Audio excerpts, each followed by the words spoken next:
General साहब फरमाइएगा कि एक तरफ अमेरिका और दूसरी तरफ चाइना, दो बड़े की प्लेयर्स हैं और इंटरनेशनल पॉलिटिक्स पे मुख्तलिफ बसात बिछाई हुई है, चाहे वो टेक्नोलॉजी की है, स्पेस की है, वॉर गेमिंग है या इकॉनमी या ट्रेड है। कैसे देखते हैं अमेरिकन स्ट्रैटेजी को एंड चाइनीज़ स्ट्रैटेजी को? क्या अमेरिका अपने पावर को रिटेन कर पाएगा या आपको लगता है कि बहालत मजबूरी चाइना को अमेरिकन सुप्रीमेसी को या लीडरशिप को रिप्लेस करना होगा? डॉक्टर साहब अस्सलाम वालेकुम, thank you very much. A very interesting program, मतलब टॉपिक जो आपने चुना है। Thank you. देखिए, आपने इंट्रो में कहा, महबूबानी का आपने वो कोट किया कि अमेरिकन जो है वो कॉम्प्लिसेंसी में चले गए और उनका ख्याल था कि कोई और सिविलाइजेशन अभी राइज करके उनको चैलेंज नहीं कर सकती।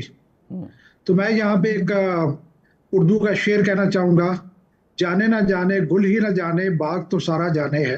क्या बात है। ग्रैहम एलिसन की अगर आप बुक देखें which is destined for war, उसमें वो लिखते हैं कि 200 साल पहले नेपोलियन की ये सेइंग थी कि China is a giant, let it sleep because if it awakes it will shake the world. 200 साल पहले। And that happened by the way. कहते हैं that has happened. Graham Allison अपनी बुक में कहते हैं कि the giant has awoken and the world is beginning to shake. किसी ने सोचा भी नहीं था कि इतनी फेरोसिटी और इतनी स्पीड के साथ, सडननेस के साथ चाइना जो है वो राइज करेगा। यहाँ पे डॉक्टर साहब मैं आपको एक डाटा देना चाहूंगा। 1978 चाइना ने अपनी इकोनॉमी को लिबरलाइज किया। Thousands of small and medium enterprises were registered. 1978 से लेके 2018 तक, which makes 4 decades, only 4 decades, 40 years, इसमें चाइना ने अपनी इकोनॉमी को ग्रो किया 91 टाइम्स। इन्होंने अपनी पर कैपिटा जीडीपी को ग्रो किया 25 टाइम्स। और ये डॉक्टर साहब परसेंटेज नहीं है, ये टाइम्स है।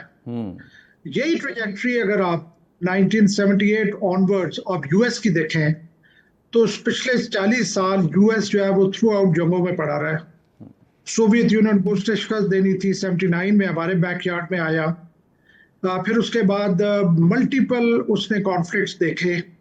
बल्कि ये कहा जाता है कि उनके रीसेंट जो प्रेसिडेंट्स ऑफ अमेरिका है, दे प्लेड की रोल इन मतलब death of millions of people. So while America जो है वो अपनी इजारादारी दुनिया के ऊपर मजबूत करने में लगा हुआ था, चाइना जो है वो discreetly, without picking any battle, without picking any fight, discreetly अपनी इकोनॉमिक ग्रोथ के ऊपर लगा हुआ था। इस वक्त देखें कि चाइना बहुत तेजी से अमेरिका को कैचअप कर रहा है इकोनॉमिक डोमेन में, टेक्नोलॉजिकल डोमेन में। कोई भी चीज आप उठा लें तो आपको फील होता है कि चाइना ने जो अपने लिए ऑब्जेक्टिव्स ले डाउन किए थे 5 से 10 साल, वो इन एडवांस वो ऑब्जेक्टिव्स अचीव कर रहे हैं। इस वक्त डॉक्टर साहब अगर आप मिलिट्री डोमेन में देखें तो कुछ साल पहले चाइना ने एक अपनी माइट डिस्प्ले की थी अपने नेशनल डे के ऊपर, मिलिट्री परेड में। उसके अलावा 25 और 26 की जंगें आप देखें तो उसमें भी जाहिरन नजर आता है कि सबसे बड़ा जो बेनिफिशियरी है वो चाइना और रशिया है। अगर मैं मॉडर्न टेक्नोलॉजीज की बात करूं तो 74 में से 66 में इस वक्त चाइना लीड कर रहा है अमेरिका को। अगर मैं पेटेंट वो जो है अपने रजिस्ट्रेशन की बात करूं तो 1.5 million applications of China are awaiting approval, while जो अमेरिका की हैं दे आर ओनली 0.5 मिलियन। उनका जो एआई मॉडल्स हैं they are much faster and much cheaper. एक फ्रैक्शन है, बल्कि in many cases 1/10 of the operating cost जो यूएस की है। सो मेरे नज़दीक चाइना जो है उसने बहुत स्पीड के साथ ग्रो किया है और the sand is slipping out of the hands of the US. मेरे नज़दीक यूएस ने ऑलरेडी रियलाइज कर लिया है कि चाइना को अभी काउंटर करना मुमकिन नहीं है।